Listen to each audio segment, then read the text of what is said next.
আসসালামু আলাইকুম। আমি গত পরশুদিন মালয়েশিয়াতে এসেছি 2 দিন আগে। এর মধ্যে মালয়েশিয়ার 3 জন মন্ত্রীর সাথে বৈঠক হয়েছে। মালয়েশিয়ার যে স্বরাষ্ট্রমন্ত্রী আছেন এবং হিউম্যান রিসোর্স মন্ত্রী আছেন ওনাদের সাথে আনুষ্ঠানিক বৈঠক হয়েছে। ট্রেডের যে মন্ত্রী আছেন ওনার সাথে অনানুষ্ঠানিকভাবে আলোচনা হয়েছে। তো এখানে কিছু অগ্রগতি সাধিত হয়েছে, সেটা আপনাদের সাথে শেয়ার করতে চাচ্ছি।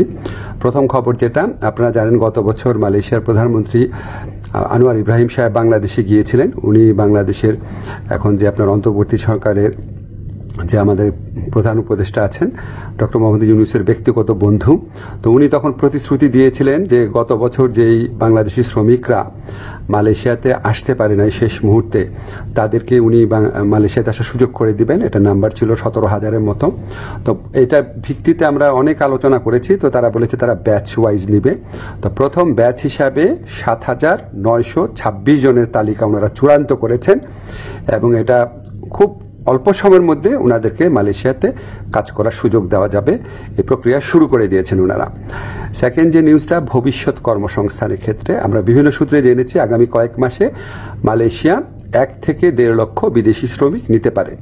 তো আমাদেরকে মালয়েশিয়ার যে ইন্টেরিয়র হিউম্যান রিসোর্স মিনিস্টার আছে উনি আশ্বস্ত করেছেন লোক দেওয়ার ক্ষেত্রে বাংলাদেশকে সর্বোচ্চ অগ্রাধিকার দেওয়া হবে।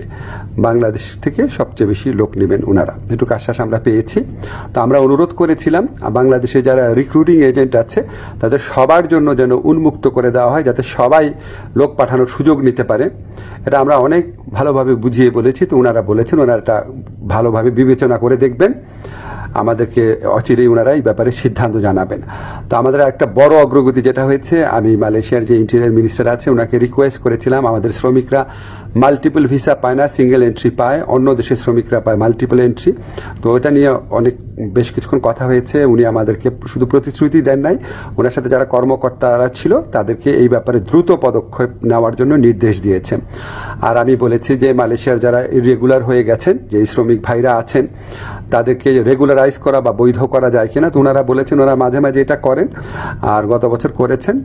আর ওনারা বলেছেন যে যাদের পাসপোর্ট এক্সপায়ার্ড হয়ে যায়, ভিসা এক্সপায়ার্ড হয়ে যায়, তাদের ক্ষেত্রে এটা হয়তো করা সম্ভব হবে না। তখন আমি বলেছি দেখেন অনেক সময় আছে যে মালিকের গাফলতির কারণে বা মালিকের ত্রুটির কারণে এটা হয়, তো সেগুলি আলাদাভাবে বিবেচনা করা যায় কিনা। ওনারা প্রতিশ্রুতি দিয়েছেন, ওনারা এটা বিবেচনা করে দেখবেন।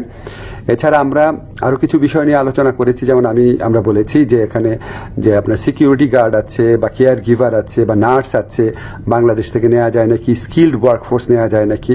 ওনারা আগ্রহ দেখিয়েছেন, এ ব্যাপারে আমাদের আলোচনা অব্যাহত থাকবে। তো আমরা মোটামুটি আশাবাদী এবং আমরা মনে করি যে এই যে এতটা ফলপ্রসূ একটা আলোচনা হলো, সেটা আমাদের প্রধান উপদেষ্টার অবশ্যই উনার বন্ধুত্ব, উনার গাইডেন্স আছে, উনার যে বন্ধুত্ব আছে মালয়েশিয়ার প্রধানমন্ত্রীর সাথে, উনার যে গাইডেন্স আছে আমাদের প্রতি, আপনাদেরকে জানাচ্ছি ব্যক্তিগতভাবে উনি মালয়েশিয়ার শ্রম বাজার নিয়ে ব্যক্তিগতভাবে উনি আমাদেরকে নির্দেশনা দিচ্ছেন, বৈঠকে বসছেন, ওনার কথা মতোই আমরা কাজ করছি। আর আমাদের এখানে প্রধান উপদেষ্টার যে স্পেশাল এনভয় আছে লুৎফে ভাই, উনি আলোচনায় অংশ নিয়েছেন, অনেক অবদান রেখেছেন। আমাদের প্রবাসী কল্যাণ মন্ত্রণালয়ে যারা আছেন তারা গত কয়েক মাস ধরে চেষ্টা করে যাচ্ছেন বিষয়গুলো এগিয়ে নেওয়ার